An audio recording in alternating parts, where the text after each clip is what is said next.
Bonjour frères et sœurs, nous rendons gloire à Dieu qui nous a permis de nous retrouver ici une fois de plus.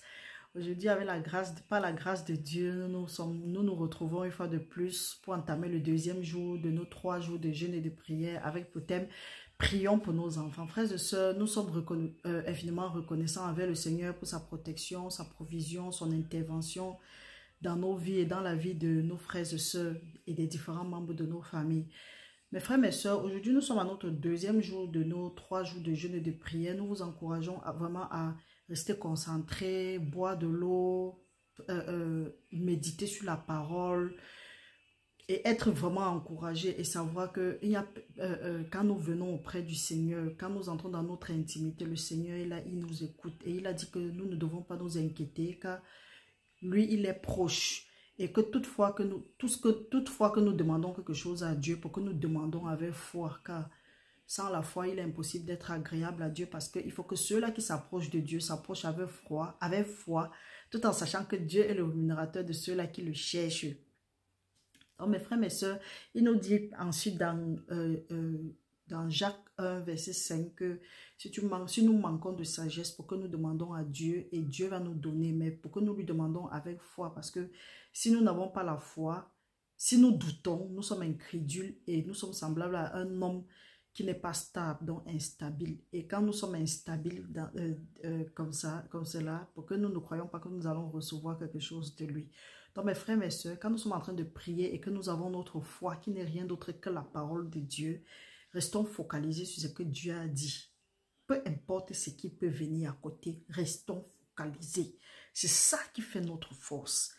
C'est ça qui fait que nous sommes confiants. Nous savons que Dieu a dit. Et si Dieu a dit, qui est celui-là qui va venir dire le contraire et ça va prendre effet dans nos vies? Personne. Donc mes frères, mes soeurs, comme nous vous disons toujours, soyez encouragés. Sachez que celui qui est en nous est plus grand que celui-là qui marche sur la terre. Dans la parole de Dieu, c'est que petit enfant, vous avez vaincu le monde. Parce que celui qui est en vous est plus grand que celui-là qui marche sur la terre. C'est quand nous ne connaissons pas qui nous sommes, notre identité dans le Christ, que certaines choses nous arrivent, que nous doutons, que nous paniquons. Des gens nous disent des choses, on n'essaye pas de discerner si c'est Dieu qui dit ou bien si c'est Dieu qui passe par celui-là pour dire ou bien sur une autre voie. Et qu'est-ce que Dieu dit? Nous commençons à nous embrouiller. Il n'y a rien que tu vas venir me dire, ça va m'embrouiller. Si Dieu n'a pas dit, tout ce que tu dis là, c'est... Donc mes frères, mes soeurs, soyez encouragés. Nous remercions le Seigneur. Nous le remercions infiniment pour tous ses bienfaits, pour ses accomplissements dans nos vies. Hier, par exemple, nous avons parlé des passages. En tout cas, nous avons plus discuté sur les passages de Dieu, sur les passages de la parole de Dieu qui dit que nous sommes nous voici, nous et les enfants que Dieu nous a donnés. Nous sommes nous sommes des prodigues et des miracles, dans un présage. Ensuite, la parole de Dieu nous a dit dans Isaïe 8, 18, oui, la parole de Dieu nous dit là-bas que me voici, moi et les enfants que tu nous as donnés. Ensuite, il nous a parlé dans Acte 2, 39, que si nous nous repentons, que pour que nous repentons et que nous abandonnons nos péchés, là nous allons recevoir le Saint-Esprit de Dieu, car la promesse est pour nous et pour nos enfants. Et plus tard, nous avons vu dans Proverbe 10, 22 que c'est la bénédiction de l'Éternel qui enrichit et ne fait suivre d'aucune douleur. Et nous avons dit cela que si nous constatons qu'il y a des choses qui ne vont pas dans nos vies ou bien dans la vie de nos enfants, nos enfants, nous avons étudié selon à la lumière de l'Écriture de Psaume 127, que le fruit des entrailles est une récompense de l'Éternel et une récompense ne peut qu'être une bénédiction. Donc nos enfants, ce sont des bénédictions que Dieu nous a données. Maintenant, comme la parole de Dieu dit que c'est la bénédiction de l'Éternel qui enrichit et ne fait suivre d'aucune douleur, il est hors de question que ce que Dieu m'a donné, que ce soit suivi de la douleur. Donc si tu es conscient, à moins que nous ayons pris ça ailleurs, autre part que chez Dieu, c'est que si tu es conscient que ce que tu as là, c'est Dieu qui t'a donné, il n'y a pas de raison qu'il y ait de douleur sur cette chose-là. C'est pourquoi nous vous avons dit que observons, regardons, discernons. Si tu constates que telle chose, tu as prié ou bien tu as demandé, Dieu t'a donné, ou tu sais dans ton intérieur que tu es convaincu que c'est Dieu qui t'a donné ça et tu vois il y a la douleur sur ça, il faut t'arranger. Il faut dire qu'à l'heure ci est. tout esprit de douleur. La parole de Dieu dit que c'est la bénédiction de l'Éternel qui enrichit, ne fait suivre d'aucune douleur. Donc tout ce qui est douleur dans ma vie, au nom de Jésus-Christ, que votre puissance soit liée, que ce soit paralysé au nom puissant de Jésus-Christ. Parce que c'est à nous que le pouvoir a été donné. Et si nous n'utilisons pas le pouvoir là pour combattre notre ennemi, l'ennemi va utiliser son pouvoir pour nous combattre.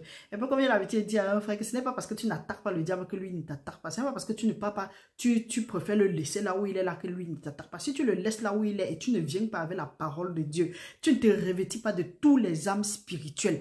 Tu ne sais pas que tu dois porter le casque du salut, tu dois porter les chaussures de l'évangile, tu dois faire ça et ça et ça et ça. Il va te frapper, il va t'attaquer, il va te mélanger, il va t'embrouiller, il va te traumatiser. Parce que la parole de Dieu nous montre dans Révélation que l'ennemi, la parole de Dieu dit que malheur à la terre, car le diable est descendu vers vous animé d'une grande colère, sachant qu'il lui reste très peu de temps. Donc, et il a juré de faire la guerre à la postérité de la femme.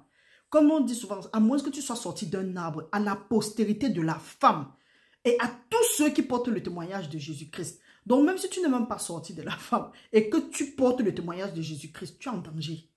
Donc, il parle aussi des anges. Donc, que ce soit nous ou nos anges, ils sont en danger.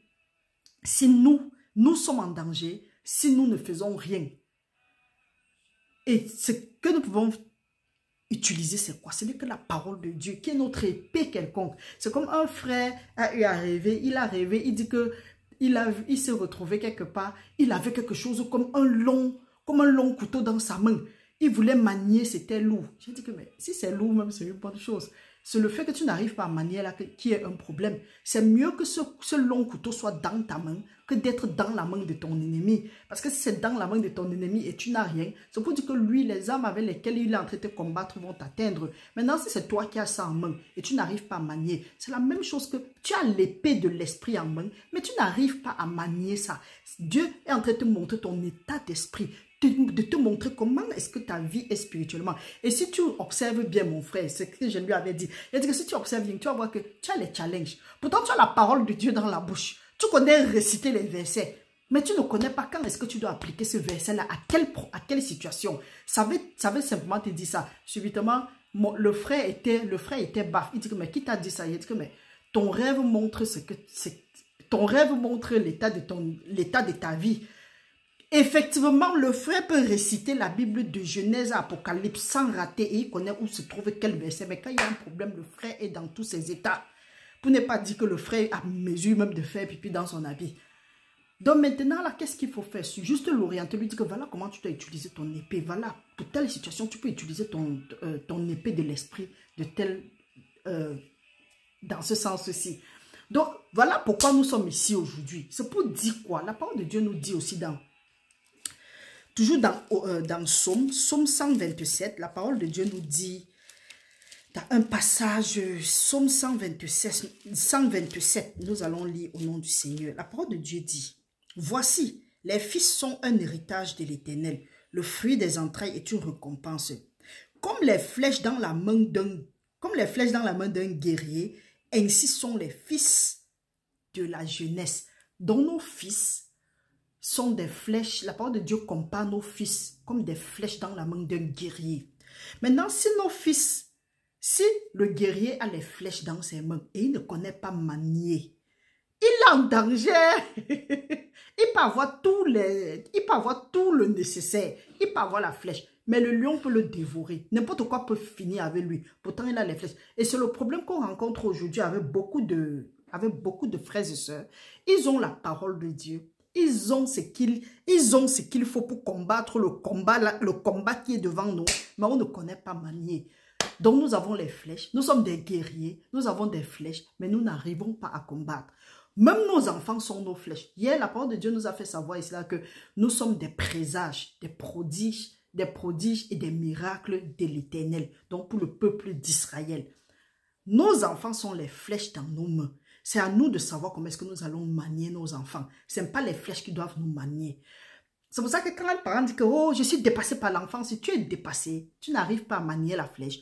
Aujourd'hui, nous allons apprendre tout ensemble comment est-ce que si tu réussis, si tu laisses le Saint-Esprit t'instruire, te donner l'instruction nécessaire, si nous restons obéissants à au Saint-Esprit de Dieu et nous instruisons nos enfants selon la voie de Dieu, la voie qu'ils vont prendre, nous allons nous rendre compte que nous serons plus à l'aise, nous allons nous rendre compte que les flèches que nous avons dans nos mains, nous utilisons ça à bon escient. Vous allez découvrir ici que ce sont vos enfants qui vont vous amener à des endroits où vous n'auriez jamais pu aller. Mais il faut savoir comment est-ce que vous deviez diriger vos enfants, comment est-ce que vous deviez manier ces enfants, je ne sais pas comment est-ce que je dis, manipuler, pas, bon, manipuler c'est trop dur. Comment est-ce que vous pouvez utiliser ces flèches-là que Dieu nous a données pour atteindre les bons objectifs? Nous allons voir, nous allons lire quelques passages et nous allons voir pourquoi est-ce que nous n'arrivons pas à manier ces flèches-là. Et à partir de là, même à la fin même du jeûne, nous allons changer notre façon de voir les choses. Nous allons changer notre façon d'interacter avec nos enfants. Nous allons lire le premier passage. Nous allons aller à Genèse. Aujourd'hui, en principe, nous devrons lire notre livre de Psaume 78. Nous y arrivons. Même si nous ne lisons pas, nous avons dit que ça, c'était un verset phare. Donc, il y a beaucoup de choses là-bas, il y a beaucoup de leçons là-bas que nous devrons tirer. Et même si nous ne tirons pas ça pendant ces 3 jours de jeûne, nous aurons fait l'essentiel par la grâce de Dieu. Nous nous laissons juste conduire. Allons lire dans Genèse 21. Nous allons lire un passage. Nous allons lire le passage de Abraham. Nous espérons que tout le monde connaît ce passage-ci. Nous allons lire dans Genèse 21, du verset 14 jusqu'à 21. Lisons au nom du Seigneur. La parole de Dieu nous dit: Abraham se leva de bon matin, il prit du pain et une outre d'eau qu'il donna à Agar et plaça sur son épaule. Il lui remit aussi l'enfant et la renvoya. Elle s'en alla et s'égara dans le désert de Beer-Sheba. Quand l'eau de l'outre fut épuisée, elle laissa l'enfant sous un abrisseau et alla s'asseoir vis-à-vis à une porte d'arc, car elle disait que je ne vois pas mourir mon enfant. Elle s'assit donc vis-à-vis de lui, éleva la voix et pleura. Dieu entendit la voix de l'enfant. Dieu entendit la voix de l'enfant. Et l'ange de l'Éternel appela du ciel Agar et lui dit: Qu'as-tu, Agar? Ne crains point, car Dieu a entendu la voix de l'enfant. Dans le lieu où il est, lève-toi, prends l'enfant, saisis-le de ta main, car je ferai de lui une grande nation. Et Dieu lui ouvrit les yeux, et elle vit un puits d'eau. Elle alla remplir d'eau l'outre et donna à boire à l'enfant. Dieu fut avec l'enfant qui grandit, habita dans le désert et devint tireur d'arc. Il habita dans le désert de Param et sa mère lui prit une femme du pays d'Égypte. Frères et sœurs, vous voyez ici, ce que nous devrons faire, au lieu de passer le temps à pleurer, faire à l'exemple de Agar, au lieu de passer le temps à pleurer, ce que nous devons faire, c'est que nous devons appeler nos enfants maintenant. Nous devons les réunir et dire que mes enfants, voilà ce qu'il faut. Instaurez les études bibliques dans vos maisons. Apprenez aux enfants, racontez-leur les choses. Hier, nous avons lu ici dans Deutéronome que nous devons les enseigner ce que Dieu nous a dit. Quand nous sommes en voyage, quand nous nous levons, quand nous sommes à la maison, qu'est-ce que nous enseignons aux enfants? La parole de Dieu nous a montré ici que nous devons instruire l'enfant dans la voie qu'il va prendre selon le Seigneur. Là, quand il va grandir, il va se détourner ni à gauche ni à droite. Pour ceux qui disent que oui, nos ancêtres sont montés, nos parents ont fait. Ézéchiel 18 nous dit que si nous ne faisons pas la même chose que nos parents, on ne dira plus que les parents ont mangé les raisins, les enfants ont eu mal à la dent. Donc arrêtons de suer des échecs et on met ça au compte de nos grands-parents. C'est vrai, on va mettre ça au compte de nos ancêtres ou bien de nos parents, tout en disant que oui, Lamentation 5,7 dit que nos parents ont péché, aujourd'hui ils ne sont plus et nous payons le prix. Tu ne dois pas payer le prix de qui que ce soit. Tes enfants ne doivent pas payer le prix de qui que ce soit. Même si tes parents sont allés louer d'autres dieux. Ici, Dieu n'a pas intervenu, l'ange de l'Éternel n'a pas intervenu dans la vie de Ismaël. Ismaël qui était l'enfant de Agar. Agar, nous savons que Agar est la servante de Sarah, que Sarah a poussé dans les mains de Abraham. Parce qu'Abraham n'avait pas un fils et Agar a donné naissance à Ismaël. Il n'est écrit nulle part ici que Dieu a écouté les pleurs de Agar, qui était la mère de Ismaël. Dieu a écouté les pleurs de Ismaël. Pour toi, parent, l'enfant t'a déjà embrouillé. Maintenant, au lieu de prendre le temps de prier le Seigneur pour dire que Seigneur, j'ai fait naufrage par rapport à la foi, à quel niveau? Tu es là, tu pleures. Ou tu continues à maudire l'enfant. Au lieu de t'asseoir, le mettre sur le laisser quelque part et dire mon bébé, à l'heure si prie le Seigneur. Viens, voici comment ça se passe. Commencez à prier. Tu dis que non, chacun doit se battre. Tu n'es pas là pour prier pour les autres. Tu vas lire leur. Parce que ce n'est que quand ton enfant va lever la voix que Dieu va écouter. Toi, fais ta part. Et tu demandes à ton enfant, même fais ta part en lui montrant, en lui disant que mon bébé, voilà comment ça va se passer. Voilà comment ça se passe. S'il n'y a personne d'autre. Parce que ici, nous voyons plutôt que Ismaël a pleuré. Pourquoi? Dieu se souvenu d'Ismaël. Pourquoi? Parce que Dieu avait dit à Abraham que ta postérité, je vais veiller sur ta postérité. Dieu a fait une alliance avec Abraham. Donc, que Ismaël soit l'enfant d'une servante ou bien l'enfant de la promesse, ou bien en tout cas l'enfant de la chair ou l'enfant de la promesse, c'était le sang de Abraham. Abraham louait le Dieu, l'Éternel des armées, le Dieu qui a créé le ciel et la terre. Nos ancêtres maintenant ont loué quoi? On ne connaît pas.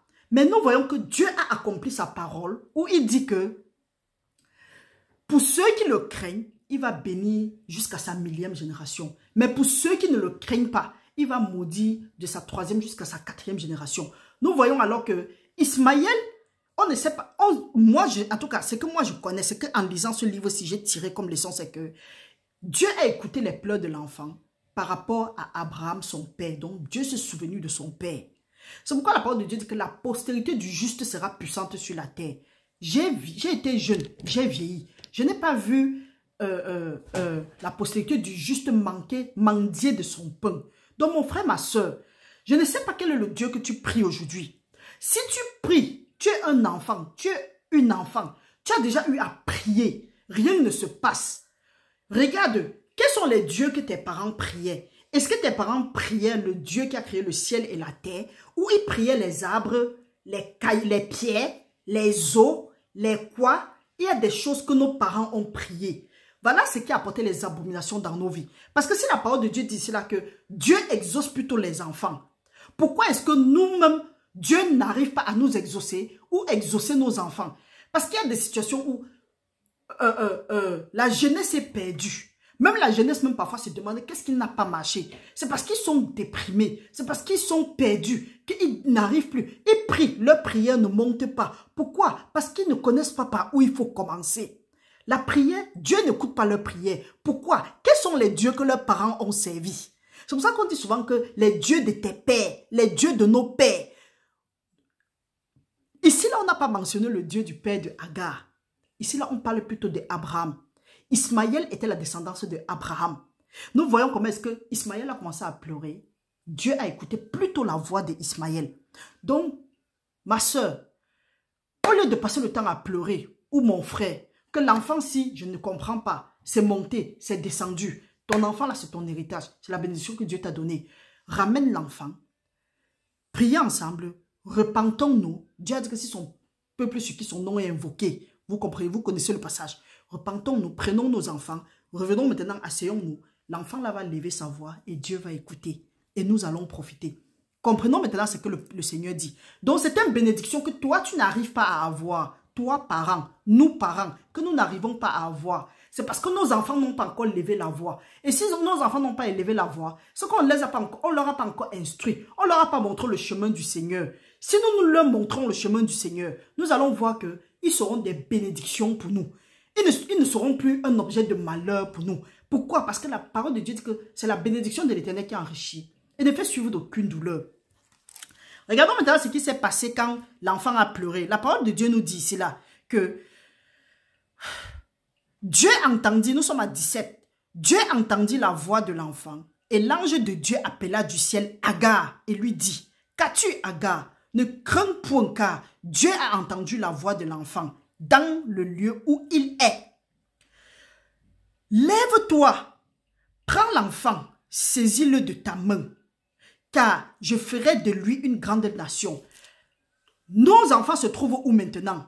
Dans les lieux de prostitution, dans la drogue, dans la rue, dans la sorcellerie, dans le blocage, dans les stagnations, dans la pauvreté, dans le célibat, dans l'infertilité, dans la maladie, dans le retard, dans le rejet. Nos enfants se trouvent où? Appelons maintenant nos enfants. Pleurons. C'est vrai, ça fait mal en tant que parent de voir que ton enfant n'est pas là où il était censé être. Quand toi-même tu sais dans ton intérieur qu'en principe, l'enfant ne devait pas être seulement ici. Finis de pleurer. Appelle l'enfant là. Ne te mets plus là-bas, tu dis que oui, je suis en train de prier. C'est vrai, le titre c'est Prions pour nos enfants. Mais nous devons savoir la lue, nous devons savoir comment est-ce que nous allons nous y prendre. Nous devons maintenant appeler nos enfants et dire, les enfants, voilà comment ça va se passer maintenant.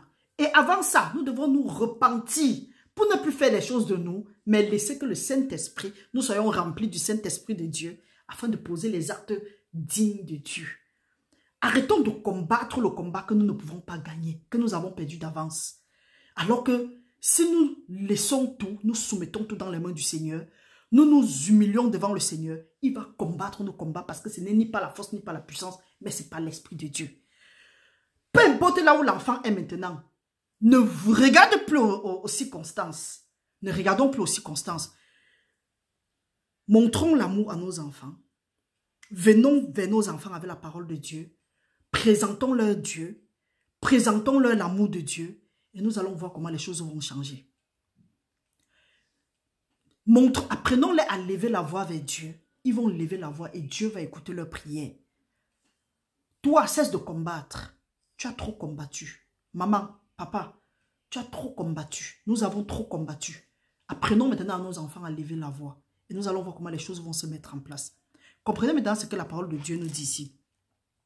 La parole de Dieu, nous sommes à 18. L'ange dit, lève-toi, prends l'enfant, saisis-le dans ta main. Je ferai de lui une grande nation, une bénédiction. Et Dieu lui ouvrit les yeux et elle vit un puits d'eau. L'eau, c'est quoi? L'eau, c'est la vie. Donc, tant que tu n'as pas dit à ton enfant, montre à ton enfant que voilà comment est-ce que tu n'as pas enseigné les lois, les principes, les ordonnances et les préceptes de Dieu à l'enfant. Pour que l'enfant sache comment est-ce qu'il va ouvrir, il va prier à Dieu. Tu cherches les réunions de prière pour prier pour ton enfant. Tu mens. Rien ne va se passer. Là, c'est la parole qui dit. C'est la parole qui dit. Dieu maintenant, à cause de Ismaël, a ouvert les yeux de Agar. Certaines situations, jusqu'à ce que tu dises à ton enfant, jusqu'à ce que ton enfant lève la voix au Seigneur, il y a certaines situations qui ne vont pas s'éclairer dans ta vie, dans nos vies. Parce que c'est quand nos enfants vont lever la voix, que Dieu va maintenant ouvrir nos yeux, nous allons voir le puits d'eau. Le puits d'eau veut dire quoi? Le puits de l'abondance. Le puits de bénédiction. Pourquoi? L'eau, c'est la vie. C'est là où nous allons entrer en possession des choses qui sont essentielles pour notre subsistance, que ce soit du plan physique ou du plan spirituel. Et c'est ce qui s'est passé avec Agar. La parole de Dieu dit, Dieu lui ouvrit les yeux et elle vit un puits d'eau. Elle alla remplir l'eau d'eau loutre et donna à boire à l'enfant. Donc, les trucs que nous sommes là, nous courons que prier pour mon enfant, prier ceci, prier cela. Laissons le bavardage. Laissons le folklore. Allons à Dieu.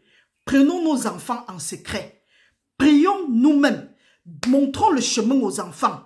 Que de porter les enfants à les donner au maquisard. Ils vont poser la main sur l'enfant. L'enfant va être 8 fois pire que ce qu'il était avant. Disons à l'enfant que mon père prie comme ça. Ma mère prie comme ça. Mon bébé fait comme ça. Et nous allons voir comment les choses vont changer. Et à cause de l'enfant là, nous allons vivre dans l'abondance. Nous allons vivre dans l'abondance. Pas laisser les enfants dans la débauche, laisser les enfants dans le cure, laisser les enfants dans n'importe quoi et être derrière en train de dire que tu es en train de prier. Tu vas beau prier, Dieu va exaucer parce que Dieu ne dédaigne pas un cœur brisé et contrit. Mais il y a certaines bénédictions que jusqu'à ce que l'enfant là lève la voix, que ce soit toi ou moi, nous n'allons pas entrer en possession. L'enfant a pleuré. Le puits était là, mais lui n'était pas à mesure d'aller puiser de l'eau. Il fallait maintenant la maman Agar pour aller puiser l'eau là et venir donner à l'enfant. C'est la même chose que tant que nos enfants ne lèvent pas la voix, il y a certaines bénédictions que nos yeux ne vont pas s'ouvrir pour que nous voyons. Mais quand l'enfant va lever la voix, nos yeux vont s'ouvrir. Nous allons voir ces bénédictions-là. Nous allons aller saisir et nous allons profiter. Parce que Agar et son enfant ont bu de l'eau et ils ont été satisfaits. La parole de Dieu nous dit maintenant, la parole de Dieu dit, dans 20, Dieu fut avec l'enfant qui grandit, habita dans le désert et devint tireur d'arc. Il habita dans le désert de Param et sa mère lui prit une femme du pays d'Égypte. Donc, quand c'est comme ça là, nous voyons directement, Agar était une Égyptienne. Et nous savons que les Égyptiens sont ceux-là qui combattent. En tout cas, ceux-là qui se sont toujours opposés au peuple d'Israël. Vous voyez que Dieu n'a pas tenu compte de sa maman. Dieu a tenu plutôt compte du père, de Abraham. Pour dire quoi? Pour ceux et celles qu'on vous dit que c'est votre maman qui est montée, ce sont les parents de vos mamans, ce sont les ceci de vos... La parole de Dieu nous montre encore bien ici. L'enfant, Dieu écoute plutôt, regarde plutôt. Est-ce que ton père m'a servi? Est-ce que tes aïeux m'ont servi? C'est pourquoi nous, par exemple, dans notre tradition, on dit souvent que l'enfant appartient au père. C'est spirituel. Donc, frères et sœurs, vous voyez ici là que prions pour nos enfants. Certes, c'est vrai, mais nous devons plutôt montrer, instruire l'enfant dans la voie par laquelle il va marcher. Laisser les distractions. Nous concentrer sur l'héritage que Dieu nous a donné pour qu'il soit des bénédictions pour nous. Parce que quand nous regardons, nous voyons que Agar, qui est une Égyptienne, ceux qui vont passer le temps à combattre, ou bien qui ont passé toujours le temps à combattre le peuple d'Israël, nous voyons qu'elle a profité de la miséricorde, de la grâce de Dieu à travers son fils. Maintenant, pourquoi est-ce que toi aussi tu ne peux pas profiter de la grâce de Dieu à travers ton fils? C'est pour dire, tout ce qui t'empêche, tout ce qui nous empêche de nous conduire à l'endroit où Dieu nous avait prévu pour nos enfants, ou bien qui nous empêche de nous conduire à l'endroit où Dieu avait prévu pour nous avant la fondation du monde au nom de Jésus-Christ, que ces forteresses soient renversées à partir de maintenant au nom puissant de Jésus. Père, nous te demandons pardon parce que pendant longtemps, nous avons cru que c'est en priant pour nos enfants que les choses vont changer. C'est en visitant les réunions de prière que les choses devront changer. Pour prier pour nos enfants, pour intercéder pour nos enfants. Oui, Père, nous devons intercéder pour nos enfants. Mais nous devons nous les instruire selon la voie où ils doivent marcher. Là, quand ils vont grandir, ils vont se détenir ni à gauche ni à droite. Père, nous te demandons pardon pour toutes les fois où nous avons essayé de faire les choses par nous-mêmes.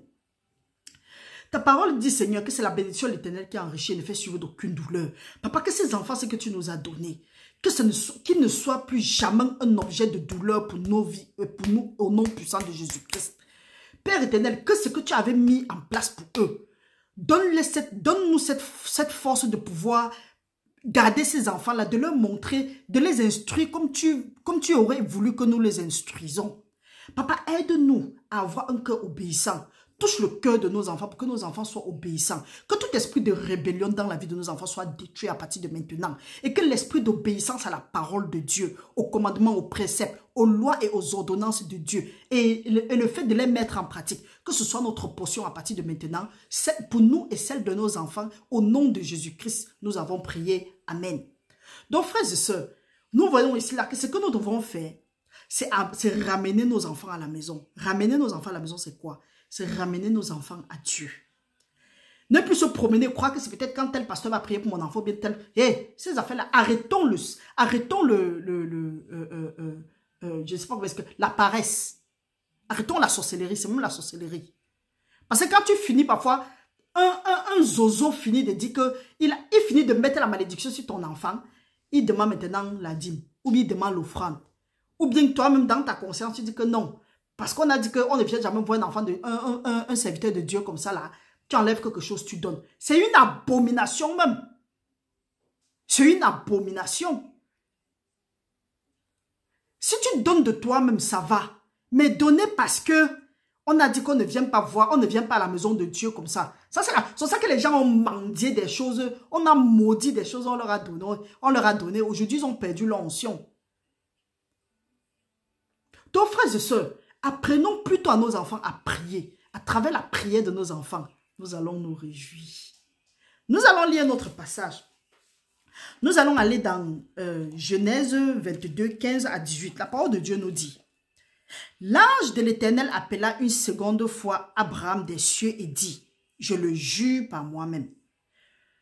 Parole de l'Éternel, parce que tu as fait cela et que tu n'as pas refusé ton fils, ton unique, je te bénirai, je multiplierai ta postérité comme les étoiles du ciel et comme le sable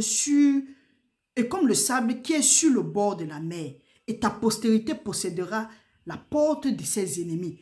Toutes les nations de la terre voudront être bénies en ta postérité parce que tu as obéi à ma voix.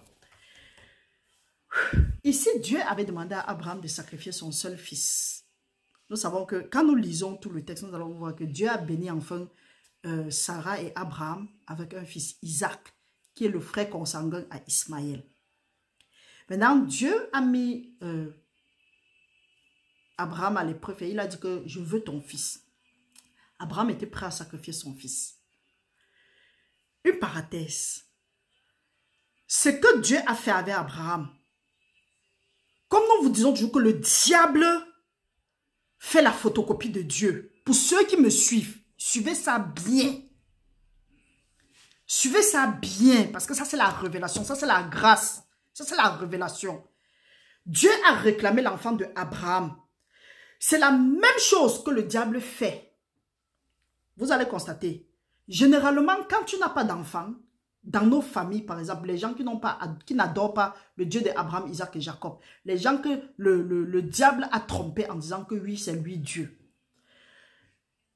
Comme il n'a rien de bon en lui, l'enfant ne vient que de Dieu, c'est la bénédiction de Dieu. Eux, ils restent, ils attendent. Quand Dieu bénit quelqu'un avec l'enfant, tu restes maintenant, le diable commence à réclamer l'enfant là. Dieu ne presse pas, Dieu est calme.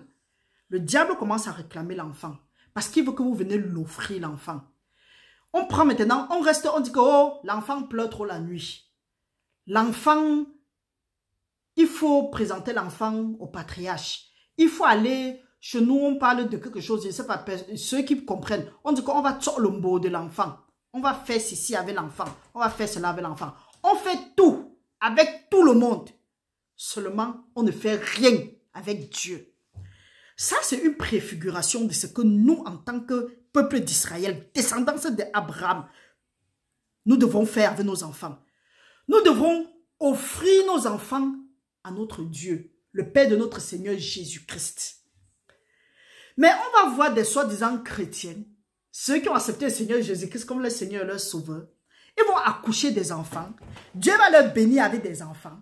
Au lieu d'aller présenter l'enfant là à Dieu, au lieu d'aller offrir l'enfant là à Dieu, le diable va rester jusqu'à commencer à réclamer vos enfants. L'enfant pleure la nuit, l'enfant ne dort pas, peut-être l'enfant a des coliques, on commence à menacer l'enfant. C'est un sorcier. Les sorciers disent que non, il faut attacher quelque chose sur le bras de l'enfant. Il faut lui faire manger telle poudre. Il faut. Ça, c'est le diable qui réclame nos enfants.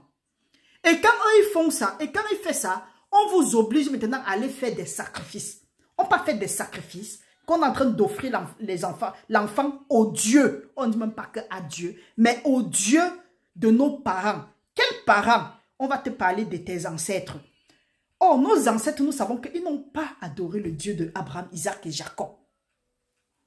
Quand on fait ça, on a dédicacé l'enfant à certaines divinités qu'on ne connaît pas. Maintenant, vous pensez que, qu'est-ce qui va venir de là? Cette divinité-là, ce n'est pas quelque chose de Dieu. On n'a pas offert nos enfants à Dieu. Quand on dit que oui, on peut peut-être faire le baptême de l'enfant. Ou bien on baptise l'enfant comment? On dit qu'on peut faire le baptême de l'enfant. Qu'on a d'abord fini avec ces affaires-là. Ou bien on a pris le nombril, on a dit qu'on peut donner à une vieille mère au village, ou bien à un vieux père au village, que oui, ça c'est pour montrer que ce sont tes enfants. Vous qui donnez les nombrils des enfants-là, arrêtez ça. Présentez vos enfants à Dieu. Dieu vous a donné quelque chose. Redédicacez l'enfant-là à Dieu. Arrêtez d'aller donner vos enfants. On verse les eaux bizarres sur eux. Ou bien on les lave avec du n'importe quoi qu'on vient présenter les enfants. Ça, c'est mettre les enfants dans un joug de servitude à nouveau. Parce que nous sommes là, nous combattons comme ça. Nous ne savons pas où est-ce qu'on nous a dédicacés. Ce qui est sûr, c'est qu'on ne nous a pas dédicacés au Dieu de Abraham, Isaac et Jacob. Ismaël, bien que c'était l'enfant de la servante, Abraham a dédicacé son enfant Ismaël au Dieu qui a créé le ciel et la terre, éternel des armées. Donc nous aujourd'hui, gloire à Dieu, si nous disons que le nom de Dieu est invoqué sur nous, dédicassons nos enfants au Dieu d'Abraham, Isaac et Jacob, au Père de notre Seigneur Jésus-Christ. C'est ce qu'Abraham a fait ici. Nous devrons faire exactement ce que Dieu nous a montré. La parole de Dieu nous dit que quoi? L'Ancien Testament, c'était l'ombre des choses à venir. Nous allons voir au Nouveau Testament comment est-ce que, quand même Joseph et Marie ont eu Jésus-Christ, ils sont allés présenter l'enfant. Il y a même un autre prophète qui était là, Siméon. Ils sont allés montrer l'enfant à Siméon. Pourquoi? Siméon priait quel Dieu? Le Dieu de Abraham, Isaac et Jacob. Le Dieu qui a créé le ciel et la terre. Donc, Dieu a demandé l'enfant de Abraham. Abraham est parti lui consacrer l'enfant. Abraham voulait sacrifier l'enfant à Dieu. Et Dieu a dit stop. Oh, le diable ne va jamais te dire stop. Il va dire que venez me donner ça. La preuve en est. Et Dieu nous met en garde. Il dit que si quelqu'un sacrifie son enfant à Moloch, Moloch c'est quoi? C'est le diable. Comprenez ce que la parole de Dieu nous dit. Nous allons aller vivre dans Lévitique 18. Lévitique 18 va nous dire. Tu n'auras point commerce avec la femme de ton prochain, ok? Tu ne livreras aucun de tes enfants pour le faire passer à Moloch et tu ne profaneras point le nom de Dieu. Il y a des gens qui prennent des enfants, ils ne peuvent pas te donner n'importe où. On dit quoi? Ils disent qu'ils ne peuvent pas te donner à Dieu. Ou bien tu restes, tu pries, tu dis que oui, tu pries le Seigneur Jésus-Christ. Quelqu'un sort du village avec ses dents arrachées. Lui-même, il ne connaît pas distinguer sa gauche de sa droite. Et bien, il te dit que non, il faut prendre l'enfant et aller à tel endroit. Et toi, tu dis que tu pries le Dieu d'Abraham, Isaac et Jacob. Et tu prends aussi l'enfant, tu pars là-bas donner. Mon frère, finalement, ou bien ma soeur, tu comptes sur quoi? Après, tu es surpris de voir que la vie de l'enfant change. Tu es surpris que l'enfant que tu as mis au monde, l'enfant était en santé. Du jour au lendemain, comme ça, là, on te dit que l'enfant a un problème. Ou bien l'enfant grandit dans la têtutesse au nom de Jésus-Christ. Que tout enfant qui a été sacrifié à des divinités, Père, nous te demandons pardon parce que ta parole dit que ton peuple est détruit parce qu'il lui manque de la connaissance. À cause de notre ignorance, ô Père éternel, nous avons sacrifié nos enfants. Que tout endroit où tes enfants ont sacrifié leur descendance, ô Père, Papa, rachète-nous au nom puissant de Jésus-Christ. Que tout esprit qui était présent ce jour-là, Papa, qu'il soit dispersé par ton feu maintenant au nom de Jésus-Christ. Que les ennemis de nos enfants créent l'embuscade. Que tout ennemi qui s'est levé, parce que nous avons sacrifié nos enfants dans l'ignorance et qui aujourd'hui combattent l'avenir de nos enfants. Père, que ce soit détruit à partir d'aujourd'hui. Ta parole dit que toute plante que tu n'as pas plantée sera arrachée et jetée au feu. Que toute plante que tu n'as pas plantée dans la vie de nos enfants, que nous-mêmes nous avons planté par notre ignorance, parce que nous avons été trompés par les soi-disant traditions. Père, nous te demandons pardon. Arrache toutes ces plantes-là maintenant et que ce soit jeté au feu au nom puissant de Jésus-Christ. Nous déclarons que tout arbre qui ne produit pas les bons fruits dans la vie de nos enfants, que ces arbres-là soient maudits depuis la racine. Et que tout ce qui a été prononcé dans la vie de nos enfants et qui empêche nos enfants d'aller de l'avant, qui empêche nos frères et sœurs d'entrer dans leur bénédiction, que ces choses soient détruites à partir de maintenant au nom puissant de Jésus-Christ. Père, sois une muraille de feu autour de la vie de nos frères et sœurs à partir de maintenant au nom de Jésus-Christ. Ordonne tes anges de camper autour de nos enfants, autour de nos frères et sœurs pour les arracher de tout danger. Aide-nous, ô Père éternel, à produire les fruits qui vont te glorifier. Merci Seigneur pour tes bienfaits. Merci Seigneur pour ta miséricorde. Au nom puissant de Jésus-Christ. Frères et sœurs, si tu as dédicacé ton enfant ou bien tu as été dédicacé quelque part, demande à Dieu que toute alliance qui te lie à n'importe quel autel satanique en ce moment-ci, que ce soit coupé au nom de Jésus-Christ. Nous renonçons à ces alliances-là au nom puissant de Jésus-Christ. Parce qu'à cause de ces alliances, nous subissons les stérilités, nous subissons des rejets, des retards, nous subissons des frustrations, des infertilités, des maladies, des pauvretés. Nous refusons ça maintenant. Nous renonçons à ça à partir de maintenant au nom puissant de Jésus-Christ. Nous déclarons que Père, parce que dans ta colère, tu as eu en horreur l'héritage de nos parents qui étaient nous. Nous te demandons maintenant, Seigneur, toi qui es un Dieu lent en colère, grand en miséricorde, toi qui es compatissant, Père, exerce ta compassion envers nous. Parce que tu as dit dans ta parole que si ton peuple sur qui ton nom est invoqué s'humilie, cherche ta face et prie, des cieux, tu vas exaucer ses prières. Tu vas lui pardonner ses péchés. Tu vas guérir son pays. Et ton oreille sera désormais ouverte à sa prière. Papa, que ton oreille soit désormais ouverte à nos prières, aux prières de nos enfants, aux prières de nos frères et sœurs dans le monde entier. Et qu'à la fin, Père, que toute la gloire te revienne au nom puissant de Jésus-Christ. Frères et sœurs, nous allons nous arrêter là-bas, sans quoi la vidéo sera très très longue. Nous revenons pour la deuxième partie. Restez bénis au nom puissant de Jésus-Christ. Nous rendons gloire à Dieu. Nous allons continuer notre texte, parce que nous n'avons pas encore lu notre texte, Somme 78. Nous allons voir comment est-ce que les parents de Daniel l'ont éduqué sur la voie où il devait prendre. Et nous allons voir comment est-ce que Daniel a fait des exploits ici dehors. C'est comme ça que nos enfants doivent être. Et que tout ce qui peut venir contre ce que Dieu a mis en place pour nos enfants, que ce soit détruit au nom puissant de Jésus-Christ. Restez bénis au nom de Jésus-Christ. Nous nous voyons à tout à l'heure. Bonne journée à vous, sous la grâce du Seigneur. Buvez beaucoup d'eau, restez concentrés et Dieu va nous bénir. Au nom de Jésus, nous avons prié. Amen.